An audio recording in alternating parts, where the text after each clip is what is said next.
वालेकुम। आज हम मौजूद हैं नारायण के जंगलों में। यहाँ पे कोई हांडी भी पका चुका है, यहाँ पे प्याज के छिलके पड़े हुए हैं। तो बहुत खूबसूरत वादी है ये, नारायण सिटी के बिल्कुल साथ ही है। मुझे नहीं लगता यहाँ पे पहले कोई आया होगा, यहाँ आते भी होंगे तो बहुत कम लोग, क्योंकि यहाँ पे पब्लिक है ही नहीं।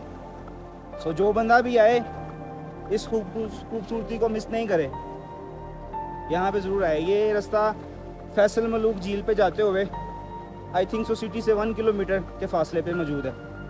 और राइट साइड पे ये जंगल है, लेफ़्ट साइड पे एक झरना बह रहा है जो कि सैफल मलूक से आ रहा है। बहुत अच्छी जगह है, सब दोस्त यहाँ ज़रूर आइए।